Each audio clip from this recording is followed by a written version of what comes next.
What's up, everybody? Welcome back to another episode of the 10-7 MMA show. We are just getting started. We already got a comment from Rafi, so we're going to show that real quick as we start off the show. But we have some exciting news. We actually had something really exciting planned for today, but unfortunately it fell through. We're going to talk about why in a second.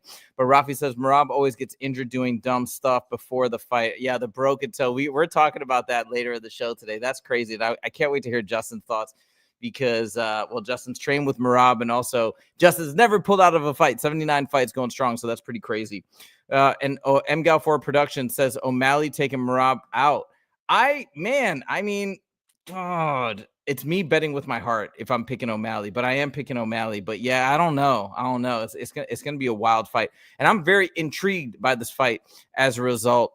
I do think O'Malley has a chance with after the labor and surgery. But anyways. Of course he has a chance, but we're talking about, there's a chance you could beat me in a fight too, man. It's just unlikely. I didn't see the fight playing out the same. I know we're going to talk about it on the show, but he had a chance in the first time. He has knockout power. He has that one-shot knockout power, and he has such good range and footwork. Of course he has a chance, but See, MGal4, I'm reading MGal4. I'm only taking Rob out. I think it's going to be the same fight as the first time, guys. I really do. I rewatched it recently. Mm-hmm.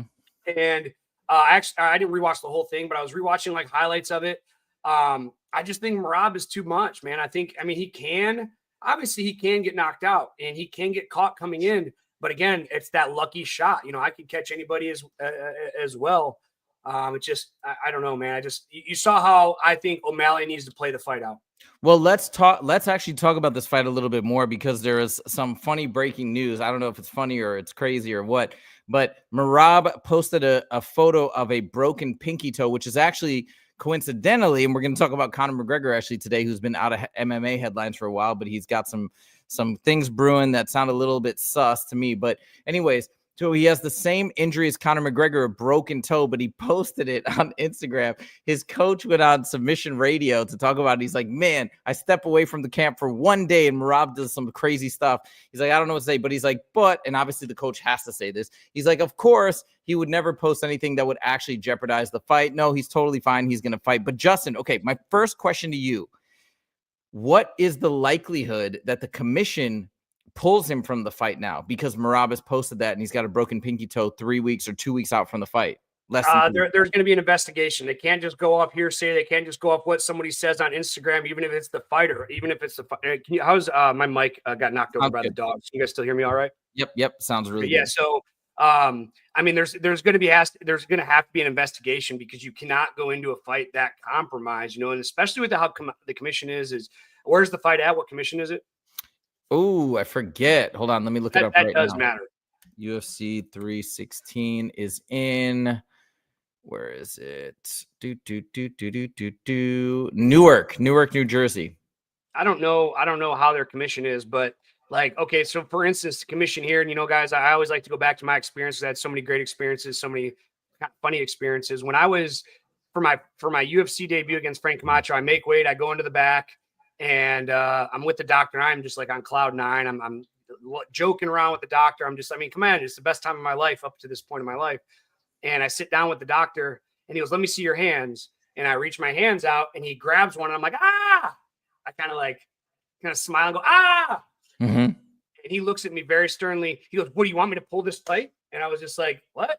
He's like, don't joke around with me like that. How do I know you're not really hurt? And I'm like, hey man, I'm just enjoying the moment, dude. I was just messing around. He's like, I can pull your fight for you doing that. I can and I was like, hey man, again, I'm not hurt. Look here. I started doing this to myself. Yeah. I'm not hurt, bro. I'm just messing around. And so again, depending on what kind of commission is, it's he might be posting bullshit and the commission might be, hey, you know what I mean? Just depends. I sure hope that wouldn't be a case. I'd really like them to do an investigation, but these commissions, if anybody saw my Tough Enough commentary this past weekend, I was talking about the California Athletic Commission and just how terrible they are. The commission is put in place to help fighters. The commission to put into place to make sure it's a level playing field, but they're going above and beyond now to make it difficult on fighters. And shit, even I got fined in my fight for marijuana. And it's hey, if me and you are fighting Huzaifa and I got caught for marijuana, 4 days before they lifted the ban, by the way. Oh. I had to pay 4 days. I mean, I got caught on June 26th. It was changed on July 1st. And I didn't even get my notification till after. So I tried to take him to court. But anyways, I had to pay my fine to the commission, not to my opponent, not to his team, not to his family, but to the commission. Like what? Yeah, like the commission is crooked, man. And if they can find a way to make money and like they're just money hungry. So if they can find a way to make money in a situation like this, I'm not saying how they could or would. I just hate dealing with the commission. You're just so unpredictable what they can do. So let's now say he passes the commission or whatever. It's not a big deal. Man, first of all, just you telling me the story, I have to imagine Dana White is furious right now. Why would you post this? And this is after he did the stitch thing last time, and Dana White was so mad, and now he does this. Like I don't understand why Merab would do this, because it can't even be trolling. It just doesn't make any sense. But I digress. So let's say now that he gets passed by the commission, it's no big deal. How compromised is that going to make him with his specific style? Because even in 2 weeks, we still don't know when that happened. Maybe he's posting an old photo and he's really, really trolling. I don't know. But let's say it did happen a couple days ago, 2 weeks. Sure, it may be healed, but it's still going to be painful. Do you think that's going to have any significant impact given Merab's specific type of fight style? Yeah, absolutely, man. Can you imagine? Like, I remember when I was in college and I played 1 year of college football and I got turf toe. All right, that's not a break. When you talk about turf toe, you think, oh, that's kind of a sissy injury. But I mean, it was the real deal, man. Like, I hated even telling people. I told people that I had a broken toe, but it wasn't a broken toe. It was turf toe. Because I wanted to sound a lot tougher than what it was. But even with turf toe, I couldn't imagine wrestling. I couldn't imagine wrestling without shoes on. And with his style, it's not like he's going to play off his back foot. He's going to be driving forward. Now, think of like a lineman or defensive line. Do you know what a push sled is?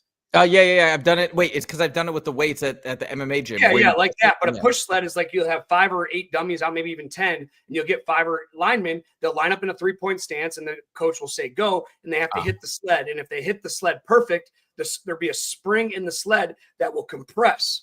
All right, and that keeps them down in that low stance to where they're getting used to driving at a low level with their legs bent. Well, the same thing with the shot. When Merab takes a really aggressive double leg, he's lowering his level. He's transferring all his weight to the fronts of his feet, whether it's the ball of his feet or his toes, and he's having to drive through, which is a proper technique of how to drive a shot or to drive a tackle. With that being said, with that extra transfer of weight to his toes, how is his toes going to be able to hold up, man? It's not like in 2 weeks where it's just, oh, they're broken. Oh, now they're healed. That's not how bones and ligaments heal, guys. Like when I break my shit, like, it's a 6-week recovery. And then maybe at 6 weeks, I can start hitting the bag again. And again, I'm speaking from experience. I've broken my feet. I've broken my left foot twice, my right foot once. I've broken this hand 3 times. I've had to get surgery. I broke it. I guess I had that small hairline fracture in my bare knuckle fight here, which I don't even count that as a break.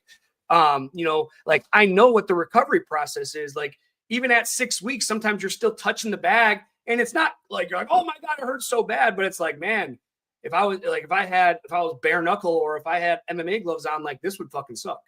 And he has his whole legacy on the line. Like he has everything on the line. In my opinion, he's the greatest, one of the most achieved bantamweights at all time. If he goes in there and loses to Sean O'Malley, everyone's going to say the first fight was a fluke, including you. You're going to be like, oh, he had a labrum. Yeah, you are, including you. You like O'Malley. You stroke O'Malley like you do Hamza. Like you're gonna go in there and be like, see, his torn labrum was the difference maker. No, he has the same opportunity as he did the first time. It's hard to beat somebody that's as good as Sean once, let alone twice in a row. One of the hardest tasks in professional sports, whether it's basketball, whether it's football, whether it's baseball, is beating a good team twice in a row. Beating them once is an accomplishment, but good teams go back to the drawing board and they make the adjustments. They make the adjustments to go forward. So Merab's style worked very well for him in the instance. And we talked about this before. I believe it was last week about what I think Sean O'Malley has to do this time. He has to frustrate Merab. Merab sits on the dance, bounces does his salutes, does his dancing, and makes you miss, but he gets you frustrated. He gets you wanting to come forward. He just kind of sits back and doesn't. And then when he decides to go, it's a 100% sprint. And what he's trying to do is trying to get that frustration in you to come forward, because Sean O'Malley wants to knock Merab out. All right, let's get one thing straight. He doesn't want to go in there and win in a decision. He doesn't want to. All right, he's not that kind of guy. He's not that kind of fighter. He wants to win, but he wants to do it dramatically. If he goes in there and wins a boring decision, everyone's going to discredit the fight. All right. So, but unfortunately, Sean has to make it a boring fight. He cannot go forward on Merab. Maybe inch forward and kind of just stand there more on the defensive, because what's going to happen as the fight goes on, Merab's going to get more and more frustrated. It's hard to take guys down when they're standing still. You have to get them in transition to moving forward or blitzing forward with a shot. And that's what Merab is an expert at. He dances around. He's left, he's right, he's forward, he's backward, in, out. That's why he fights with his hands low sometimes, because he's not in range. And then he gets his opponents frustrated, wanted to take their head off, want to kick him in the head. I want to punch him in his face off. So they really come forward aggressively, and he times that and shoots in on him. It has that almost train wreck collision effect of you coming forward and I'm coming forward. Now my double leg is twice as powerful. Sean O'Malley sits back and gets Merab frustrated. Merab's going to start taking bad shots, kind of like what Sean O'Malley did with Aljamain Sterling. He just was sitting back, tap, tap, tap, in, out. He was only throwing 1 or 2 punches at a time. He'd go bang, bang, and then he'd jump back. Because in that transition of coming forward and throwing shots, that's when you get taken down. That's what Aljamain Sterling wanted to do. He wanted to take him down. But if you notice at the end of the fight, Aljamain started inching forward on him, looking for his opportunities to shoot. Sean sat back, waited for the shot. Bam! Big shot. And with the power Sean O'Malley has, he can put anybody out with one shot. And that's what he has to do in this Merab fight. He cannot come forward. He has to fight off his back foot. He has to be looking for that right uppercut, like a step back right uppercut. And I'm going to demonstrate on camera right now. Watch this as this old man. As we come in, he can step back with his jab. Now, when he steps back with his jab, he needs to fire that right uppercut, maybe to a left hook. But coming straight here, he's giving Merab, what do you want? He's giving Merab all this range because, again, his punches are up. Look at all this. Get down. Look at all this range from his hand to the ground. You can get now. He comes with a rear uppercut. Now he just took this much range out of it, and Merab has to shoot even lower. Get away from me. I have a fucking mess of Great Danes. I have 2 Great Danes in my house right now, and my dad's dog, and they are just all over the place all the time. But I think that's a big change at PSMAs. Do you see what I mean about the height difference? About when you throw straight punches compared to low uppercuts? I really think adding like a step back jab to a right uppercut is going to be detrimental, because now, again, I'm going off this huge rabbit hole. After I hit this shot, boom, Merab's head gets snatched back, and now comes my cross, whether it's a left hand or a right hand. He's good. Instead of going like uppercut hook, you can go uppercut, follow your range, and then cross, because the uppercut's that short shot. When he gets Merab coming in, now Merab gets cracked by that uppercut. His head's going to snap back, which in turn is going to put him at range. So we go boom, and now a short hook, but you go boom, find the range, and then fire that cross and finish the fight like that. And I honestly see that's Sean O'Malley's path to victory. And if he thinks he's going to come forward and knock him out, I think he's going to end up on his ass. And if he doesn't end up on his ass, he's going to end up being shot on, put against the fence for 25 minutes. Okay, so just a couple things. And I know, guys, you guys have been commenting a ton. We're going to read through these comments in 1 second as soon as we finish up this last little point. So going back to the broken toe, and I just want to say I have broken my pinky toe, so this is something I can relate to, and it took such a long time before it stopped hurting. I was like playing a lot of, this is before I had trained Muay Thai or any martial arts or anything like that, but I was playing a lot of tennis, and it took so long. It took months before I could move and like play tennis properly without any pain. But anyways, coming back to the broken toe, with the strategy that you outlined, staying back, baiting almost Merab to come forward to some extent, and then timing that jab as you're stepping away, do you think that is going to make it substantially easier for O'Malley to pull this play off given Merab's broken toe, or you don't think it'll affect that game plan that much? I think that if Merab goes into this fight, he's going to have the correct injections, whether it's cortisone shot, whether it's that his toe will not feel it for 25 minutes, whatever it is. So the UFC and himself and his team are not going to put him in a compromising position. Now, what could go wrong is Merab might be too tough for his own good, might feel it, and just, as we always say, hey, we're fine, let's go. I could see Merab doing that, and unfortunately, but we can't go back to the broken toe because that's his decision. Now, I think his team knows him really well. I think they're going to take those measures and be like, look, listen, we cannot go into this fight and lose. Right now, some people in the world like myself, consider him the greatest bantamweight of all time. If he goes in there and blunders this because of a broken toe, he just lost so much credibility to his legacy. And if he goes in there and wins with a broken toe, like that's just going to add so much more drama and effect to the story, man. And that could be what it is too, because here's the thing. The torn labrum in the fight is news, right? All right. So he goes into this fight with this torn labrum and he can't pull off the victory. Well, he went back. Oh, it's a torn labrum. Well, if Merab goes in there and beats him and says, well, I had a broken toe going in this fight and I still beat you and you're 100%, how much better does Merab look than O'Malley? That's just one more thing to add to the case. Is like Merab even went in there to a healthy O'Malley, had a broken toe, and still won. You know what I mean? Like I think there's all these funny storylines. Is it just ironic that O'Malley lost the first fight because he had a torn labrum, and now 2 weeks out we're talking about a broken toe? I don't know, man. Fighters play games like that, dude.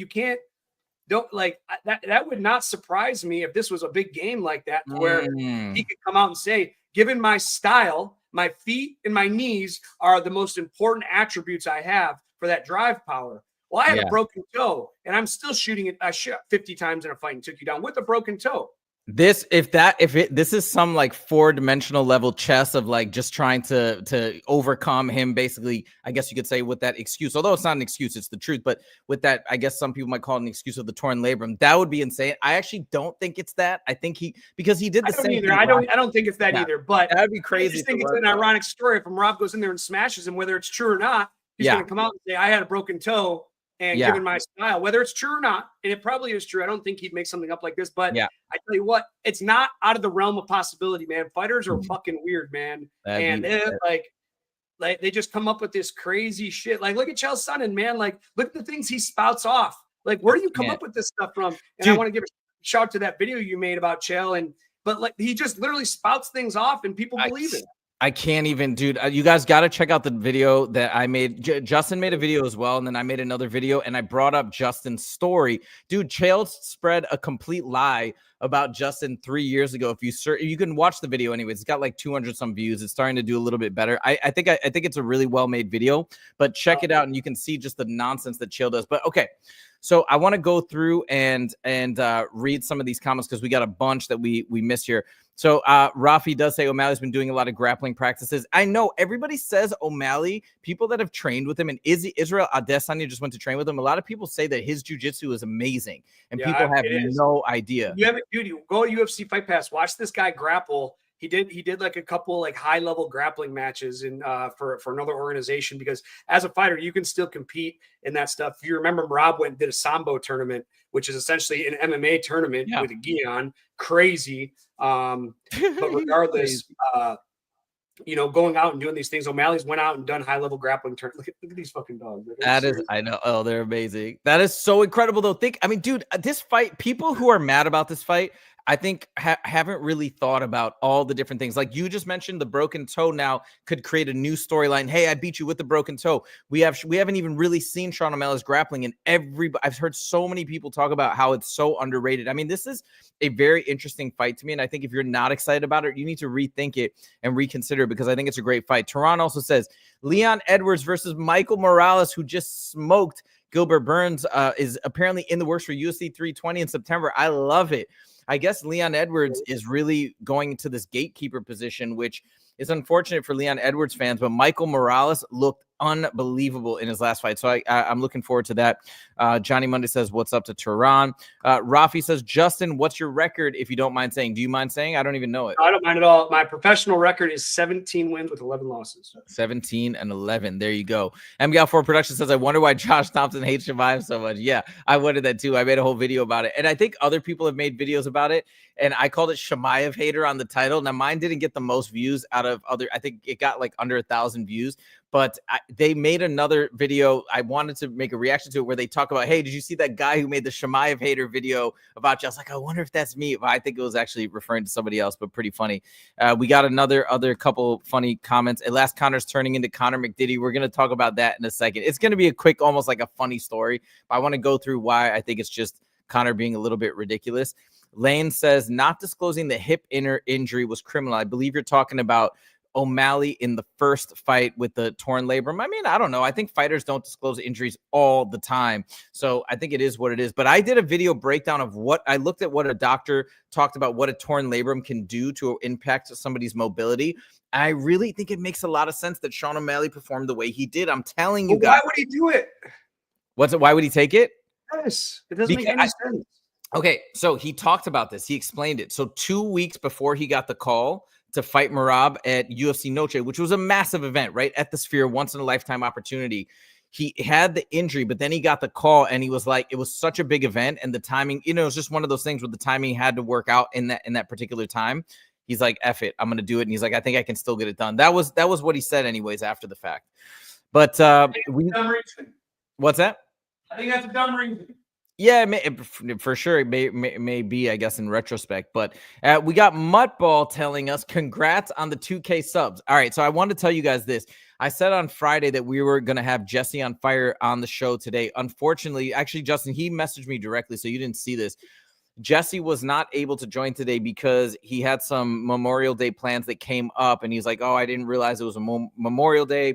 And then he said he wouldn't be able to make it. I asked if he could come next Friday or this Friday. He's unable to do that, but he will be here still to celebrate the 2K milestone.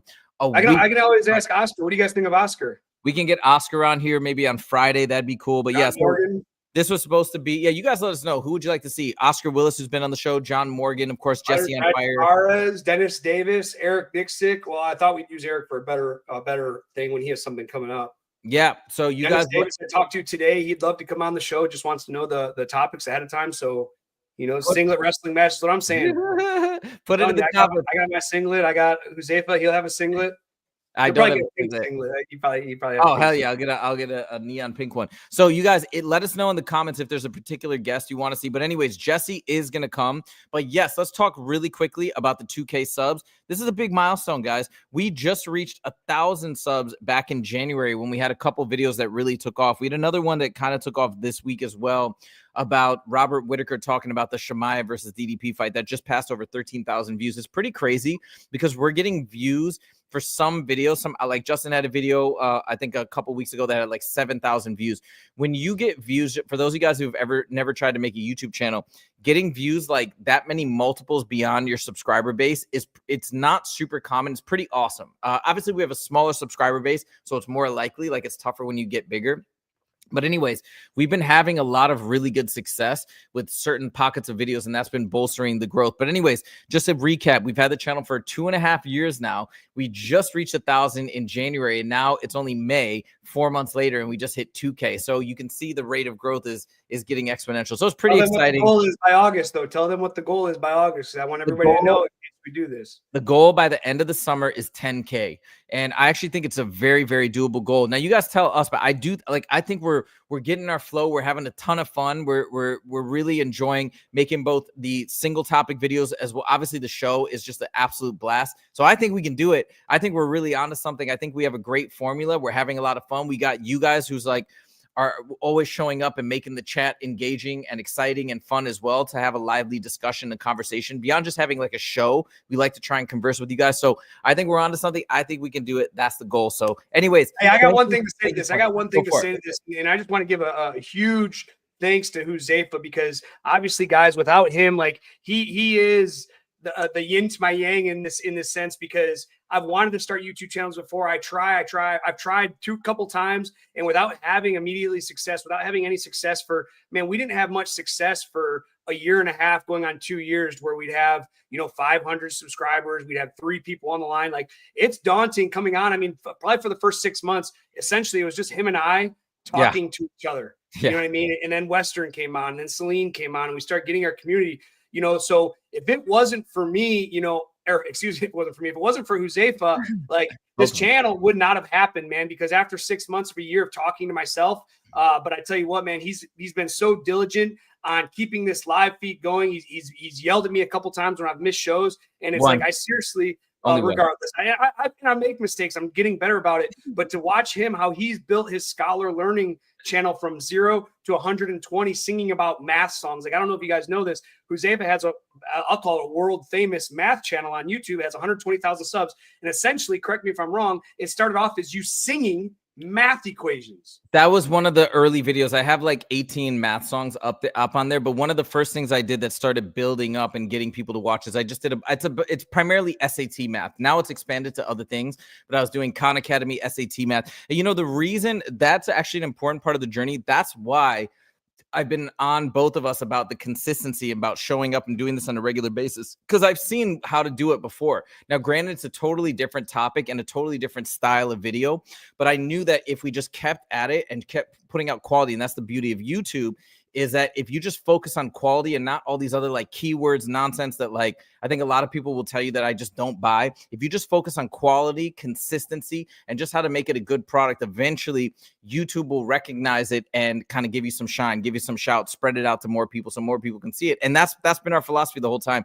So anyways, we know we're nothing big yet, but we feel like we're onto something. We feel like it's working, and we are just having such a blast. So we just want to say thank you to all you guys, especially you guys in the chat right now. And I think there's a few folks that aren't in the chat right now. Like I don't see Celine in here today, but I know she's been a big part of the community as well. So to you guys, I feel like you guys are the core. You guys are the most important piece of this entire puzzle. So we want to say thank you so much. And it's super, super cool. Oh, yeah. Mupball says, yo, give us some likes. We got only 5 likes so far, 11 watchers. Let's go. All right. 13 watchers now. We've had up to 15 this show. It's been a great show, guys. Appreciate it. Now, Tehran does say real quick about Jesse on Fire. He says, yeah, Jesse doesn't cover MMA on his channel anymore. He does occasionally, number one. But number two, for those of you guys who don't know, Jesse started us off. He helped us start the channel from the very get-go. He has appeared on the show a couple of times. He's actually become a buddy of ours. I saw the Jake Paul fight. I don't know if you guys know this. I saw the Jake Paul fight against Nate Diaz with Jesse on Fire and a bunch of other people, and it was really, really cool. So we like to have Jesse on, and even though his channel is now covering other things primarily, he's still a huge MMA fan, and he knows the sport, and he's really fun to chat with. So anyways, that was our thinking. But if you guys have other folks in mind for the 2000K celebration episode, let us know. Western says, you're welcome. Thank you, my friend. Thank you. All right. Now, one of the originals. Might be the OG. Might be the first person that commented on something. I think so. Was the first person that was actually watching our streams live. Like we had one person. So let's go. All right. Now we got Juice piece number 2. Conor McGregor. I can only laugh because it's just insane. Now he's saying he made a post earlier today or yesterday or something saying he's giving serious consideration. What's up, Tony? Giving serious consideration to buying OnlyFans. Now let's talk about this whole story. Okay. First of all, we're going to say that Conor wants to buy it. So we're going to share the screen a little bit. We're going to go to this little article. It says, Conor McGregor next fight, UFC star in serious talks to buy OnlyFans for over $1 billion. I've heard some estimates that it might be worth 8 billion, 3 billion, 4 billion, right? Multiples of billions. His net worth, and Justin, I've talked to you about this, right? I don't buy this net worth. You think he's broke? You think he's going broke? I think he's in the process and in going in that direction. I think he's financially stressed right now. I don't think he's necessarily 100% broke yet, but I think he's under financial pressure. Just based on the immediate loss of income and just my observation of his spending habits, it seems even if he's not at that point yet, like he's going on a downward trajectory. Now he's posting this and he's saying he's in serious talks to buy OnlyFans with listing his net worth at 200 million. So obviously, like we know this story isn't real for him to be buying it. So what do you guys think is really happening? I'll tell you my thoughts. I'll tell you my hypothesis, and then I'll let Justin chime in. What I think is happening, and again, he's positioning it in this way because this is Conor McGregor. This is his personality, right? Like, this type of personality, this like flashy, wants to make everybody think he's like just balling and loaded, like just the braggadocious personality of Conor McGregor. We all know it. What I think is actually happening is I think there may be an investment group that has decided to bring, I hate these stupid ads, that has maybe decided to bring Conor on as the spokesman or the face of this purchase. Like if they go through the venture, let's say they're collecting like multiple billions from multiple investors. I bet you Conor's not even putting any money in. I bet you he's getting either a flat fee or a percentage maybe of the business to represent it and be the face. So or he's like a really, really small investor. That's my 2 cents, but of course he's positioning it or like pitching it, insinuating that like he's the main purchaser. What do you think? What do you think about this story? Yeah, I agree with you 100%. Just another thing for him to stay in the headlines. talking about making his UFC return, talking about becoming president. Now, OnlyFans is one of the biggest streaming platforms. We talk about Cody Sandhagen. I don't know if you caught the interview with him about how he said he made $2 million on OnlyFans. Wait. Who? Corey Sandhagen. He made $2 million on OnlyFans? Yes, I don't know if he's trolling or not, but he did. I'm trying, guys. I'm doing my best to watch more YouTube channels and shit. Again, I'm not great at it. Huzaifa, seriously, he does it as a hobby. It's not, I don't enjoy it because I'm at the gym all day, and then I come and I talk to you, and like when I'm not doing any MMA, I kind of just play video games. But I'm trying to do better so I get more knowledge about it, like Huzaifa. And one of these things was Corey Sandhagen making $2 million, and you wait till you read how he did it, and I'll let you tell him how he did it. I don't believe this. He goes, okay. I'm just going to show you guys this article. I literally was Googling it as Justin started talking about this. I did not hear this. And the funny thing is I was just listening to the same podcast interview last night. It's an amazing interview. Dude, Corey Sandhagen is one of the smartest guys ever. Now, I'm going to follow that up with this apparent statement. It was literally just my balls. Sandhagen said with a smile. There's no way, dude. He's definitely trolling. He says that he would have to pose his balls in different ways, and it never had his face. And he did, like, if you guys saw the movie, it was a movie called Waiting. Like, you had like, I know that movie. Where the Batman, where you stretch out your balls, and then there's like different one. Then the brain, where you so he talks, and mind you, I'm not reading it. I'm listening to him say it, and he has a dead straight face. He doesn't look like he's proud of it, for sure. But he's like, yeah, like I just fucking like it's really funny. Swipe to see the video. It's right there. I just don't. Okay, but I don't know if it's gonna go to the here. Let me see. Let's see. It's fucking funny. That's it. Okay, wait. Let's watch this. I think he's trolling. There's no way. $1 million in a month on OnlyFans? How did you do that? No, you was busting them out over there. What you was doing? It was literally just my balls. It was just a bunch of pictures of my balls. Get the fuck out of here. You put your fucking balls on OnlyFans. Yep. Get out of here. No, you didn't, dude. I would take my dick out of it and just take pictures of my balls. I gotta tell my wife, I got some really good balls, dude. My balls would do well on there. That's crazy. Get the fuck out of here. You wasn't busting down in the mountains, busting these mountain down, these Eskimo. Dude, I tell you what, I'm gonna start watching that show every day. That's not what you were doing? Just my balls. Just dude. your balls? All right, Mike, let's see the balls. Okay, maybe it's true. I don't think he looks really serious, man. He's convinced me. I think he's been showing his balls. This is insane. And I'm actually gonna hate a little bit because $2 million, I'll freaking start a YouTube channel just showing my balls. Like, I have no shame, bro. Like, 2 million. I mean, I like that we've made we have monetized, and it's great. But $2 million, shit, I'll do a lot of shit for $2 million balls. Come on, man. I just feel like he's got to be true because who on earth would pay to see ball shots? And how there's people that pay for used underwear. There's vending machines in Japan that you can put cash in and buy used underwear. There's people that like feet. There's foot porn. Of course, there's people out there that like balls, man. Come on, don't be a hater of the ball likers. All right, I just feel like if any ball likers on here, who's Afa's hating? I just feel like, man, he's gonna come out later and be like, "Yeah, obviously I was trolling. I'm gonna be an idiot for believing it." But okay, if it was a joke, he'd start laughing and like be funny about it. Well, here we go. So if Conor does buy OnlyFans, which again I think would just be as like a spokesperson or something like that, I guess Corey Sandhagen will be as one of his employees. So he's gonna have what's it called? Both of those guys on that podcast, one under the BKFC banner and one under the OnlyFans banner. All right, Muppel says, has a Tucker interview in a Masonic temple, announces he is running for president, endorses Israel. Wait, what is this? Sounds because they're, I don't know. Okay. A Tucker interview. Oh, you're talking about Corey Sandhagen, I guess. All right, let's move it on, guys. We got 2 million. Sounds a bit high for your balls. Yeah, I think it's a bit high, but I don't know. We'll see. I guess he didn't smile. All right, let's move it on. We got more stuff to cover here. Darren Till. Back in the headlines. Darren Till has been doing a couple interviews. Now, for those of you guys who don't know, Darren Till has been doing his thing in boxing, and he actually beats some other random guy in boxing. I can't remember the first guy that he beat, but then he just won again. He fought Darren Stewart on May 16th, so just over 10 days ago, and he won by decision. Now, he wants another boxing match. He's calling out a few different people. It's pretty interesting. One person, obviously, he did mention is Jake Paul. Don't think he's going to get that fight. Another guy who he's asking to fight, other than Masvidal, is Carl Froch. Do you know who Carl Froch is? No. Ariel Helwani calls him Flat Earth Froch. I think he's been retired. He's a flat earther, apparently. I think he's been retired from boxing for quite some time, maybe 10 years.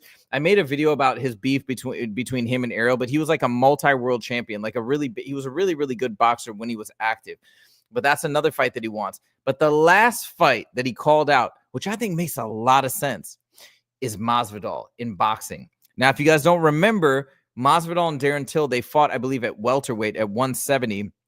When Darren Till has said he's admitted that the weight cut was pretty hectic for him and pretty difficult. And that's when Masvidal knocked him out. It was a beautiful shot. He knocked him out. And I think that's the only time Darren Till's been knocked out. So Darren Till wants it back. Justin, let me ask you this. I don't know how big of a fan you are of Darren Till. I'm a huge fan of Darren Till. I love Darren Till. I'm not a fan. How about that? Okay. Does this fight interest you? Darren Till versus Masvidal. Great for Darren Till. Jorge Masvidal has been on the couch, man. He's been talking. He hasn't been training. Darren Till's been in there. He has been boxing. He has been training. This is a great opportunity for him to get that loss, make good of that loss, even though it's boxing, not MMA. But I really think he can put Jorge Masvidal in some bad situations, taking long layoffs. Right now, I couldn't imagine, I haven't sparred one time since my bare knuckle fight. I have zero interest in sparring. I couldn't imagine rolling off the couch and going fighting a UFC vet that's been staying active for the last couple. Even if I have an 8-week camp, I think when you take long layoffs, you really lose something because, like I said, even when I was getting ready for this bare knuckle fight, I don't spar anymore. For my last 5 fights, I might spar once a week, if that. And if I do, it's going to be with people that I trust that we're not going to get in big gym fights with, and then the week before my fight, I was like, all right, actually, I want to test myself against some good. I went against this amateur boxer. He's very good. He's very young. He's 20 years old, but he fucked me up. And this whole time, I'm hunting this guy down. He hit me with some big shots, hurt me early in the round. I just with time off, with long layoffs, you just, as a fighter, you just lose something. And I believe Jorge Masvidal is going to realize he loses something if he takes a fight with Darren Till. That's very interesting. But see, I never knew that. So a lot of times when fighters are coming back after a long layoff, like even Michael Chandler coming back to fight Charles Oliveira, you're at a major disadvantage, much more so than I would have imagined, because I thought perhaps a long layoff would give you time to recover, give you time to fine tune things. But you're saying there's a point where it really backfires. Well, to an extent, yes, there is a time for recovery. But what is he recovering from? Yeah. And that's the thing. If I break my hand and I need 6 weeks off, okay, that's fine. I can take the 6 weeks off, and as my hand's getting better, I can still run and I can jog. And during that 6 weeks, I can still eat healthy and keep my weight low. But when you don't have, again, when you take the fighter out of his element, and again, I go back to my experience, when you take me out of the element of, I might never fight again. I mean, I'd like to. In my head, I think if I give an answer right now, I would probably going to, because I don't want to end at 79, but. And before, when I was getting, when I had layoffs between fights, I still was in the gym training. I still was watching my diet. I still was, doing cardio, still running, once or twice a week, just in case something short notice popped up. I still was taking Dennis Davis classes, working on my technique. Now that there's a chance that I don't fight again, I might wrestle once a day for maybe 30 minutes. I mean, it's a hard pace. It's a 30-minute hard grind pace. And I mean, I'll burn 1,000 calories in that 35 to 45 minutes. And I mean, I'll be exhausted, tired, but again, I'm not working on my craft. I'm not working on my striking. I'm not working on my technique. I do the same thing every day at wrestling. I either shoot a big double leg or I get you in a front headlock and I wear on you and I sub you from there. That's it. I'm not working on my jab. I'm not working on my cross. I'm not working on any of that.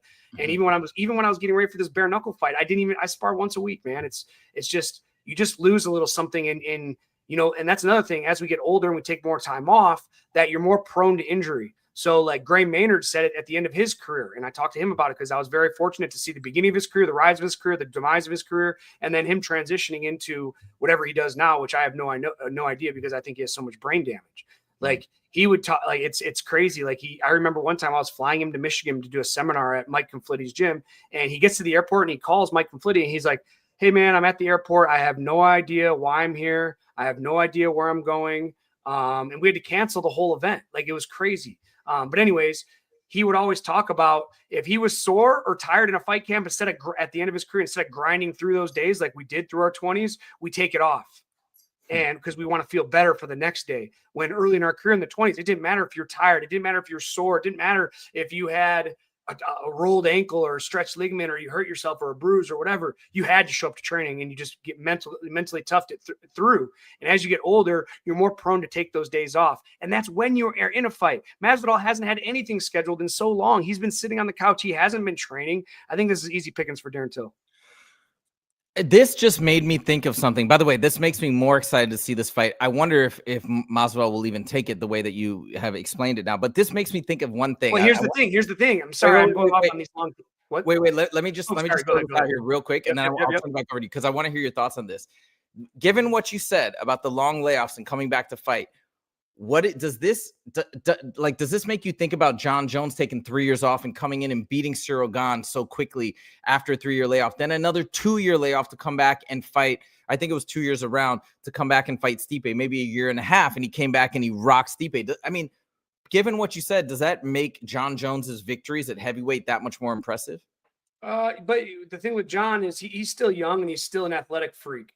You have to understand, like right now, like other countries are kind of taking the storm. John Jones is American. I think he might be the only American champion right now. We have tons of Russian champions. We have a ton of Brazilian, or not a ton, but we have Brazilian. I mean, essentially in the USA, besides John Jones, we're all falling behind that curve. Now, when you look at John, the reason I'd say that is if the best athletes in the United States, which are football players, there's no question about it. They're the fastest, they're the strongest, they're the biggest, they're the most explosive. If we had NFL money, those guys would transfer over. All right. Now, John Jones is that type of athlete, but he's put in so much work on the back end. I know I'm making a big point, but I am going to narrow it back down. He is an NFL caliber athlete that's transferred into MMA. Very few NFL caliber athletes. There's been one other, and he was very unsuccessful. I'm trying to think of his name, Greg Hardy. He was very unsuccessful. But if you take the majority of that, like now, John Jones, he still is that athlete. Me, I'm a slightly above average athlete. If you give me a sport, I'll be good at it, maybe a little bit better than the average person, but everything that I've done in my career, I've worked for. John you put him in any sport, football, basketball, baseball, wrestling, he's going to be the best at it almost right away. And depending how hard he works at it, he can separate himself in the field. All right. Okay. So let's look at like John Jones is up here as an athlete training his ass off, and the next best fighter is right here. There's this huge gap. All right. Well, as John Jones takes time off, these year layoffs, he's going down, right? And these fighters are still going up. But there is a point to where, all right, here's a 2-year layoff. Well, John is still better than these guys. They still haven't caught him yet because he was so far ahead of the gap. And having that kind of athleticism, his brothers are in the NFL. You know what I mean? That's what separates him as an athlete. So even though he is having these long layoffs, I feel he's just been so far ahead of the game for so long that the fighters are just now. I think Tom Aspinall is going to be the first generation of fighter that has caught John Jones. And you guys can say that he's had some, split decision losses and this and that. But somehow or another, he's always won. And somehow or another, he keeps taking on these tasks. And I really believe his true athleticism and all the extra work he's put on the back end is what separated him in the long run. And that's why he's still ahead of the game, even after a long of these layoffs. I know that was a big point, but does it all make sense? Yeah, no, 100%. So yeah, the athleticism, but at least that him coming back and being able to do that, then I guess we could say is a testament of his superior athleticism, which is still pretty impressive. Maybe not necessarily like his work ethic, but you're saying just his natural talent is so high. Yeah. I mean, okay, if John Jones and we have no wrestling striking experience, we both go into Extreme Couture. Our skill level is this. Who's going to win in a fight?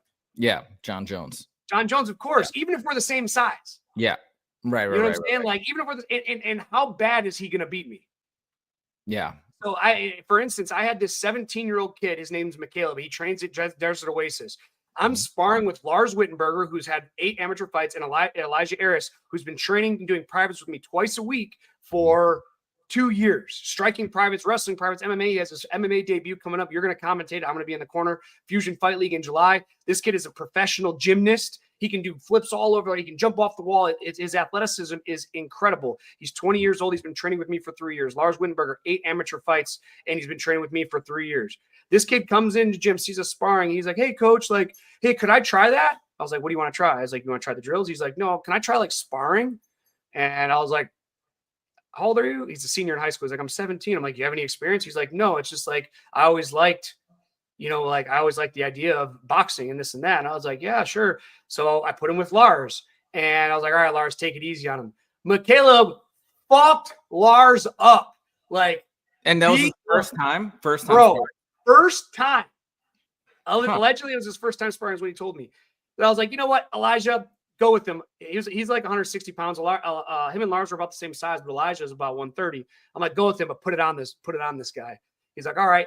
He fucks Elijah up, blood all over the mat. I get a call from my boss because there was so much blood on the mat that they don't understand why somebody was up there bleeding so much.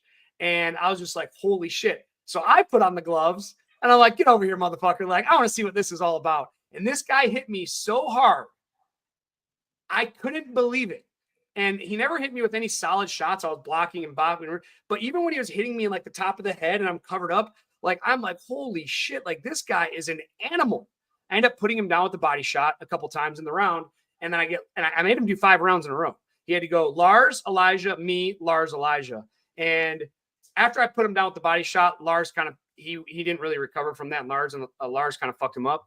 But he ended up fucking up Elijah. The point is, that kind of athleticism, John Jones has that kind of athleticism to where anything he does, he's going to be the best at right away. And with some training and some good coaching, it's going to separate him from the pack vastly.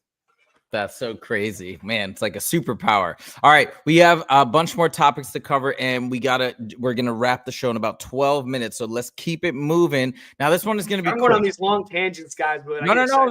This is great. This is stuff that we wouldn't get otherwise. By the way, Justin says, right, that I'm the yin to his yang. And I couldn't talk about any of this stuff, like the technical stuff, the actual fight details and nuances and the mindset. So obviously, that I always want to start an MMA show too. As we go back to the 2000 sub celebration, I need somebody like Justin, and I think that's part of the reason why the show works so well is because we can get like real insight as opposed to, which I wouldn't do this, but as opposed to just somebody like me just BSing and whatever, spouting off nonsense, trying to imagine what it's like to be a fighter. So we need the real fighter perspective. Is very important. Okay, now let's get back to this other piece of news, which I don't even think it's big news. Oh yeah, by the way, Mutball says lightweights are more competitive. Yeah, exactly. It's lightweight is like the most common weight on the planet. People have talked about this for sure before. Okay, so let's go back to our next topic, which is the Ultimate Fighter premieres tomorrow. Now, we're not going to spend a ton of time on this, but the coaches this year are Daniel Cormier and the famous Chael Sonnen, who we made a couple videos about recently. I just want to ask one thing. Are you tuning into this? Hell no. Like, Chael and him aren't going to fight at the end. And you know what? Yeah. Like, Chael is so good at getting people riled up. I really like seeing like Chael and Wanderlei because those were Wanderlei's. Yes, like that was cool. Those are his real emotions. Like that wasn't a stage. Yep. Wanderlei, I have heard Dave Mazzani, a buddy of mine, Gina Mazzani's brother, used to train with him a while. He used to talk about how crazy he is. So I don't think that was an act. I can see Chael orchestrating acts between him and DC, talking to DC like, hey, I think this is because Chael is such a great manipulator. And I think DC isn't as good as Chael in that facet as nobody's really going to tune in to see DC coach. I mean, he's a great fighter in his time. I have a lot of respect for him. He did Hollywood me one time that fucking I'm kind of salty about. He commentated 2 of my fights. And then I saw him out in the open one day and I came, hey man, I just want to thank you. And he kind of like just shook my hand and turned away from me. And I was kind of like, I was salty about that. And regardless, I don't think he grabs audience's attention like Chael does. And I could see Chael being like, hey, let's orchestrate some things. Let's make it look natural to see if we can get viewership up. Because right now, I don't see anybody tuning into that until Chael does something crazy. Yeah, but even Chael doesn't. I mean, are people really tuning in for Chael anymore? I feel like he's really fallen off in terms of viewership. People feel the same way you and I do, that we just can't trust anything he says. And his act, I think, it's just frustrating, if anything, because he's trying to be talking about news and giving analysis, and he talks in circles, doesn't really say anything. I don't think anybody's going to be tuning in, period. And if some drama goes down, I think people are immediately suspect, like you said, it's going to be orchestrated. It's not going to be authentic, because that's what Chael does. He does these shticks. So anyways, that's my 2 cents. I'm not tuning in. I haven't tuned in for a while, though I did watch the Conor McGregor season, but that was very disappointing. All right, let's move on because we got more important stuff to cover. Very, very important news. A lot of you guys may have missed this because It didn't get that many views. It only got like 23,000 views. But Belal Muhammad came out over the weekend, which I think is amazing that he actually came out this soon after losing to JDM. And he talked about it. Justin, I wanted to show you this clip because Oh, you already saw it? Yep. Okay, so let's play it for the audience. And I want to talk about it. I want to get your thoughts and reactions to what Belal says here. Yeah, I mean, I think a lot of people are going into it with like the game plan and saying, I just found out why I hate him on the mic. Like his nostrily breathing. It's like, yeah, man, yeah. It's like that just oh my gosh. I just want to put my ears. Just put the like you know what I'm talking about, the Block the face or something. No, like just fuck. I can't put the words on it so I don't have to hear subtitles. Subtitles, yes, exactly. Okay, but okay, fair enough. I get it. But this is really, really cool because you tell me if you think he's just BSing. I think this is really what happened because everybody was wondering what happened, why he had the strategy. Ariel Helwani went on and be like, no, that's like how Belal normally fights. But I think Ariel's very biased when it comes to Belal. He's like, I looked at his other records and he only shot no takedowns against this person, that person, whatever. But listen to what Belal said. So people were wrong. He actually did not follow the game plan tonight, but I know it's a bad taste in your mouth still. Yeah, I mean, I think a lot of people are going into it with like the game plan and saying, his coaches and blah, blah, blah. And for me, that's what hurts me the most because obviously I think I have the best team in the world, some of the best coaches in the world. And we go into every fight with a strategy and idea of what we want to do.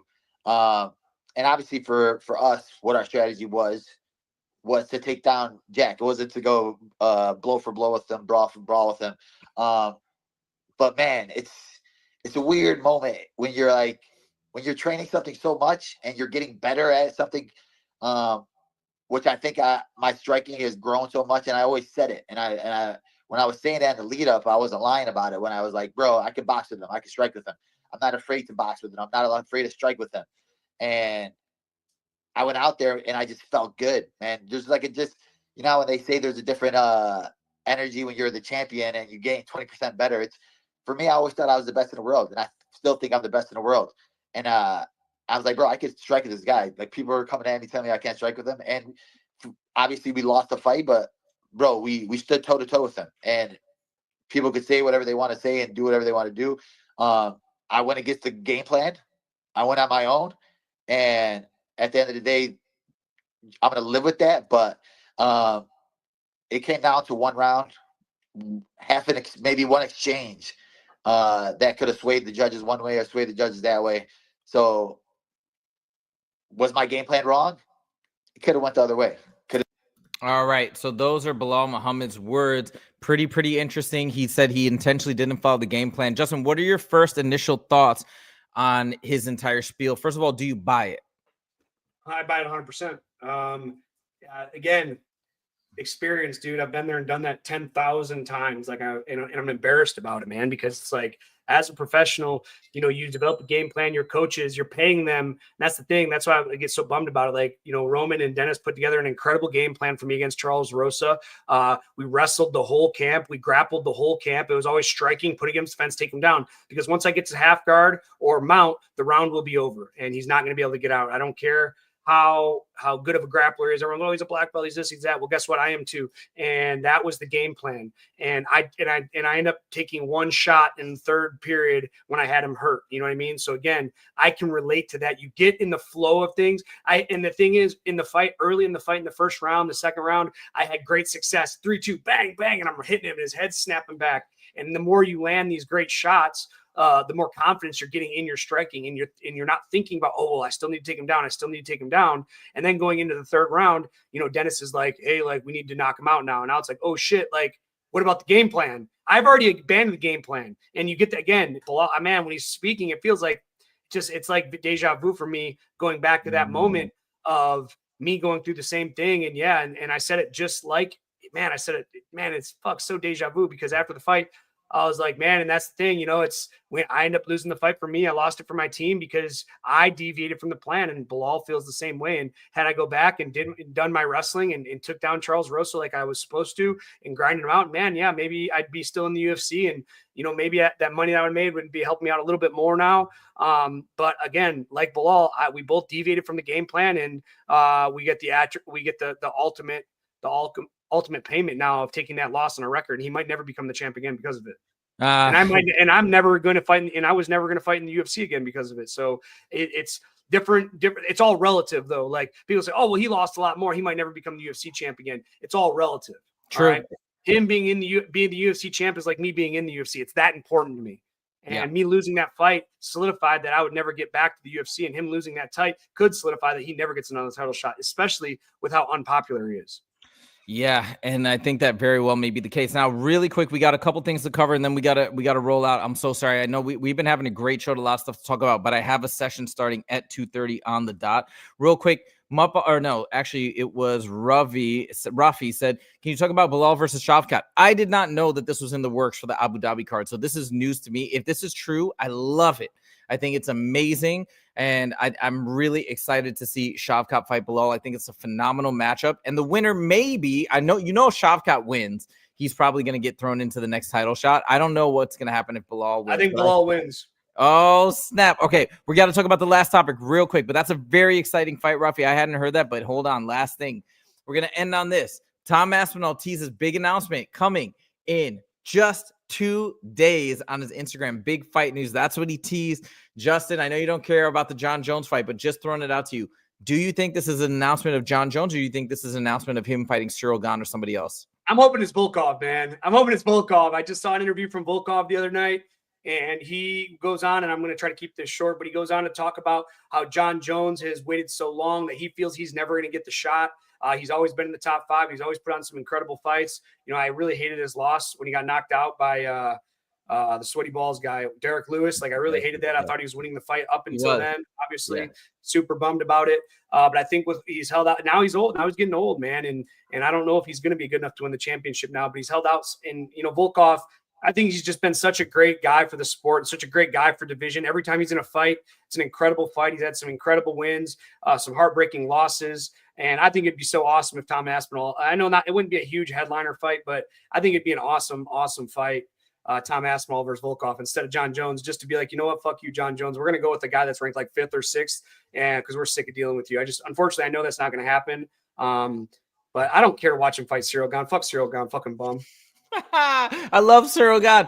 Okay, well, Cyril Gane did technically beat Volkov in the last fight, although everybody felt that Volkov should have won that fight. But that's what's on the record books. I think it would be Cyril Gane versus Tom Aspinall. That's my prediction. That's what I think he's going to announce in 2 days. Although MMA Joey feels that the John Jones fight is going to happen. So we shall see. We're going to find out in 2 days. We're going to talk about it on Friday. We'll probably make videos before. But we got to wrap up the show, guys. Thank you so much. Once again, thank you for all the engagement. We just went up to 2,034 subs while we've been on this live stream. So for everybody who has commented, who has been on the streams, who has liked the videos and have been following along with the journey, thank you guys so much. We are so happy. We're going to do an official 2,000K celebration video very soon. Thank you guys so much, and we'll see you in the next episode on Friday. Take it easy.